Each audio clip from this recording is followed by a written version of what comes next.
Hello all.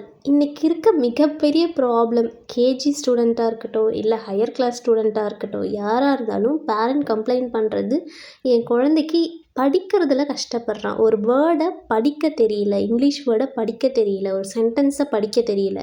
அதுக்கு மெயினான reason என்ன அப்படின்னா, நம்ம கேஜிலே அந்த குழந்தைங்களுக்கு ஏபிசிடி எழுதுறதுக்கும் படிக்கிறதுக்கும் தான் சொல்லித்தரோமே தவிர, அதோட உண்மையான யூசேஜ் என்ன? நம்ம ஃபஸ்ட்டு ஸ்டார்ட் பண்ணும்போதே அந்த குழந்தைக்கு ஃபானிக்ஸ், ஏபிசிடின்றது லெட்டர், ஃபானிக்ஸ்ன்றது அந்த லெட்டரோட சவுண்ட்.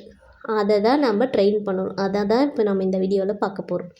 ஃபஸ்ட் A to Zக்கு ஒரு சவுண்ட் இருக்குது. அந்த சவுண்டை நம்ம கொஞ்சம் கொஞ்சமாக கற்றுக்கிட்டா தான் அந்த குழந்தையால் எழுத்து கூட்டி படிக்கிறப்போ அவங்க ஸ்ட்ரகிள் ஆக மாட்டாங்க. ஃபார் எக்ஸாம்பிள், ஏவோட சவுண்ட் அ, பி ப, சி க், டி ட, இ அ, எஃப் ஃப், ஜி க், ஹெச் ஹ, ஐ இ, ஜே ச், கே க், எல் ல், எம் ம், என் ன், ஓ அ, பி ப், கியூ கு, ஆர் ர், எஸ் ஸ், டி ட், யூ வ, வி உ, டபிள்யூ வ, எக்ஸ் ஸ், ஒய் ய,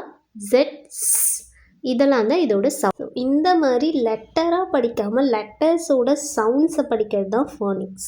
இப்படி படிக்க ஆரம்பித்தா தான் இதில் நிறைய டிவிஷன் இருக்குது. ஃபஸ்ட்டு நான் எல்லா சவுண்ட்ஸும் சொல்லிட்டேன். இப்போது ஒவ்வொரு லெட்டருக்கான சவுண்ட்ஸும் தனித்தனி வீடியோவை நம்ம போஸ்ட் பண்ண போகிறோம்.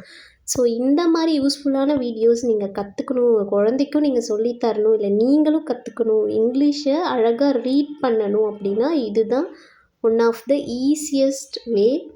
ஸோ ஒவ்வொரு சவுண்டும் நீங்கள் கேர்ஃபுல்லாக லிசன் பண்ணலாம் அப்கமிங் வீடியோஸில். தேங்க்யூ.